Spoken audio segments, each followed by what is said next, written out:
Imagine remembering the taste of every breakfast you've ever eaten, the face of every stranger you've passed, every glance, every word, every moment.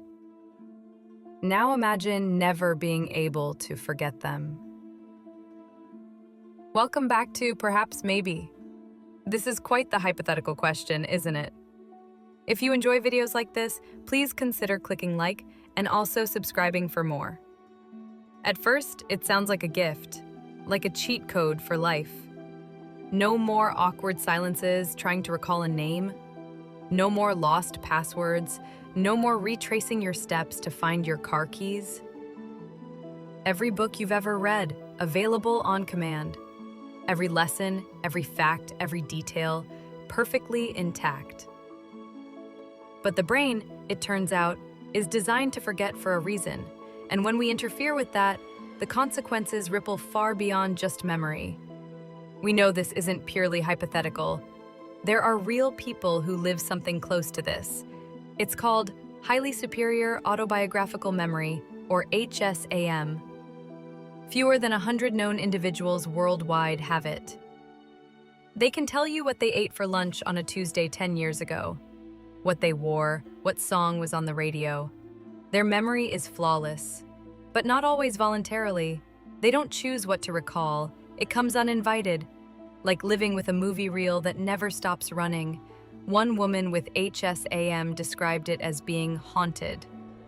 Not by ghosts, but by everything. The brain, it seems, doesn't come with an off switch for memory, and that becomes overwhelming fast. Now scale this up to an entire population, a world where forgetting isn't just difficult, it's impossible. Imagine waking up with a clear memory of every mistake you've ever made, every time you were embarrassed, rejected, or hurt. These moments don't soften over time. They remain sharp, like glass just beneath the surface. And while you try to live in the present, the past is always there, just as vivid as the day it happened. Forgiveness, both toward others and yourself, becomes harder. Not because we're unwilling, but because memory no longer fades. The sting of betrayal, the humiliation of a childhood moment, the end of a relationship, all of it would stay with you, intact and immediate. You could try to move on. But could you, if it always felt like yesterday? Emotionally, the consequences would run deep. Relationships might suffer from this permanent memory. Marriages could break beneath the weight of remembered arguments. Friendships might fracture from words meant to be forgotten. In this world, no apology could ever truly erase the wound, because the wound never heals, it just stops bleeding. But it's not just emotion. Memory affects how we learn, think, and even imagine. You might assume perfect memory would mean perfect intelligence, but that's not quite true. The brain is a pattern-making machine. It works by connecting ideas, drawing relationships, and, crucially, filtering out the noise. When we forget something, we create space for something else. We generalize, we simplify. That's how we form categories, intuition, and creativity. A mind that remembers everything equally might struggle to prioritize. The layout of a dentist's waiting room from 2007 would take up the same space as your mother's face. Over time, your brain would become crowded, not full in a physical sense, but tangled, like a library where every book is out, every note is pinned to every wall, and none of it can be thrown away. Searching for a memory would take longer, not shorter, because nothing is lost and nothing is highlighted. Sleep would suffer too. One of the major roles of sleep is to consolidate memories, to choose which ones to keep and which to let fade. It's the brain's nightly housekeeping. If we could no longer forget, that system might collapse. Dreams could become chaotic, your mind overloaded by unfiltered input.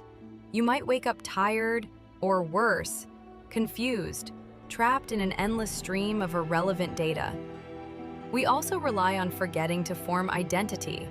We are not static beings. Over time, we change. Our opinions shift, our tastes evolve, our memories soften. Part of growing up is letting go of old beliefs, old fears, and old versions of ourselves. If we couldn't forget, we might stay frozen in who we once were, haunted by our own evolution. Imagine trying to become a better version of yourself while constantly remembering every time you failed. Even trauma would become something different. Today, therapies like EMDR or cognitive behavioral therapy help people reprocess and distance themselves from painful memories. They don't erase them, but they help dull them. In a world where forgetting was impossible, those tools might no longer work. The trauma wouldn't just linger, it would replay. And then there's something more abstract but perhaps more essential: joy. Part of why joy feels so powerful is because it's fleeting. The warmth of nostalgia, the sweetness of a memory, the fuzzy edges of a happy day. These feelings are shaped by forgetting. We don't remember every detail of our favorite moment. We remember the feeling. The blur is part of the beauty. If we remembered everything, would that joy become clinical? Would memories become sterile, stripped of mystery and myth? We think we want to remember more, and sometimes we do. But perhaps forgetting is the silent architecture behind how we live, love, and grow. A gentle decay that makes room for the new. Because if nothing ever fades, if every moment clings to us forever, how do we know which ones to treasure? Could we still feel anything?